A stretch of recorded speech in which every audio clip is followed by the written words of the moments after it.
Welcome back. In this module, we're going to discuss how to effectively solve problems and make decisions.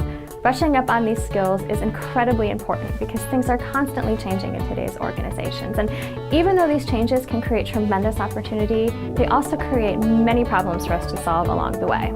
So today, I'm going to give you 7 basic steps to effectively solve problems and make decisions.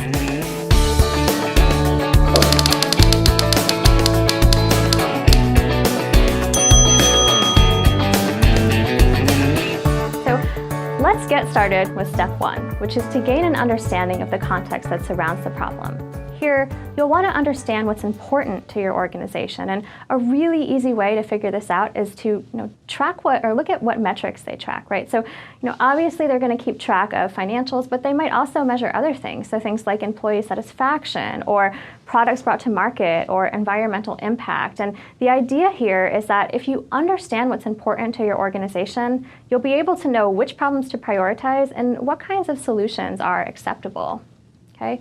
So once you understand the broader context, you can move on to the second step, which is to clearly define the problem and its causes. Now, this is something you really want to be sure that you give the attention it deserves. It is so common for people to kind of rush through this process and make assumptions about the nature of the problem and what its causes are. But these assumptions, they can be very wrong. So you really want to be careful here.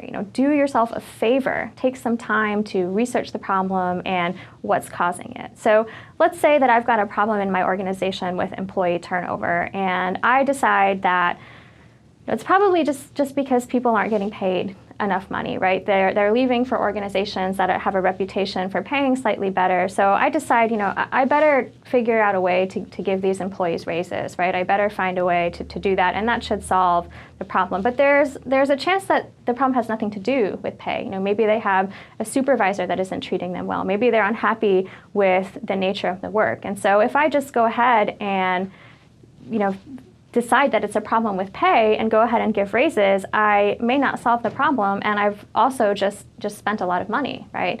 So the moral of the story here is that if you can accurately identify the problem and its causes, you'll be in really a much better position to find an effective solution.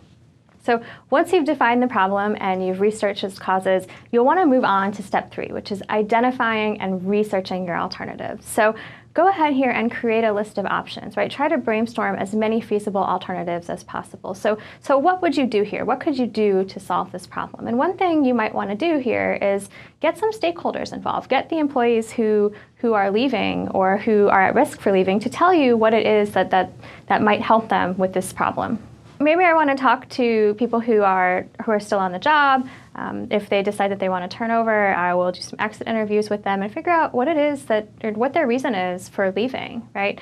Or maybe I want to talk to people who have left already and get their opinions if they're still accessible to me. So once I've got a list of options, I want to go ahead and pick the few that seem the most promising. Okay, and I also want to analyze what would happen if I just leave things as they are, right? So what if I did nothing here? Okay. Then I'm ready for step 4. So here, I first want to identify exactly what information I need to help me evaluate the costs and benefits of each alternative. So let's go back to the turnover example and say that I've been able to identify 3 possible solutions from interviewing employees, right? So let's say I know that the problem now is nothing to do with pay. It has to do with how they're being treated by their supervisor. They feel that they're being treated unfairly. So one option is to do nothing, right? This is probably not the option that I would go with, but if costs of turnover are very low, maybe this ends up being the most feasible option. The second option is to invest in a professional coach to help the supervisor treat employees more fairly. And a third would be to maybe replace the supervisor. Maybe this was just a poor fit of role for this particular person. So what kind of metrics would I need here to help me compare the alternatives?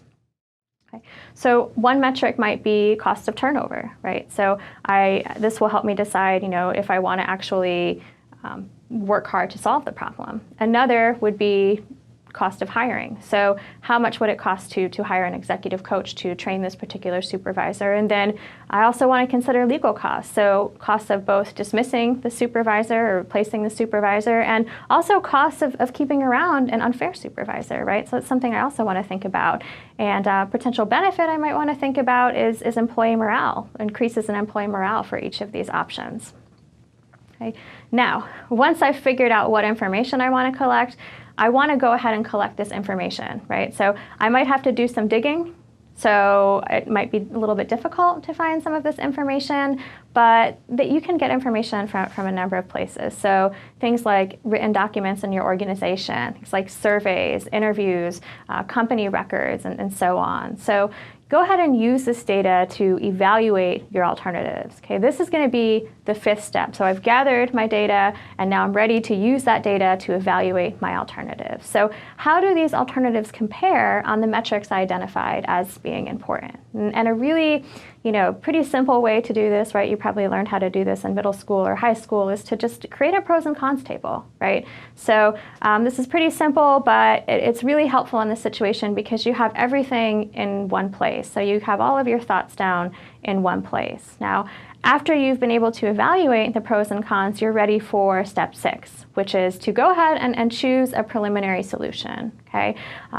Now, you're not done here because you want to evaluate the risks of this solution, right? So really, try to think long and hard about what potentially could go wrong with the implementation of the solution and what this might mean for you, your individual career, and what it might mean for the organization, right? So in the turnover example, perhaps I could, send the supervisor to this fairness training, but it doesn't work. And then I still have my turnover problem. My employees are still dissatisfied. Well, I've got to decide if I'm choosing the solution, whether I'm okay with that potential risk.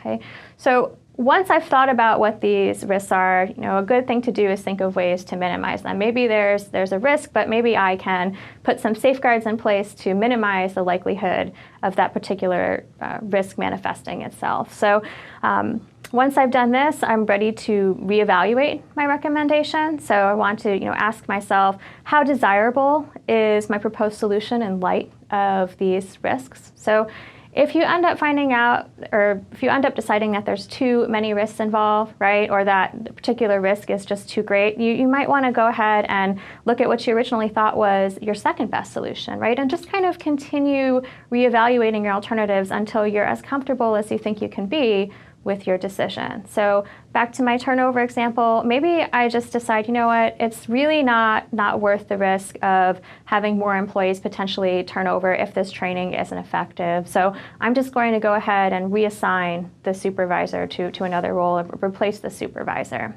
Okay, so that may be the route I end up taking, even though it was maybe my second choice. Okay. So once I've done this, once I'm comfortable with the solution that I've picked it, I'm ready to implement it. So this is our final step, to develop an implementation plan. And the first thing that you want to do here when you're developing this plan is to just go ahead and list all of the activities that are necessary to complete the project. Okay?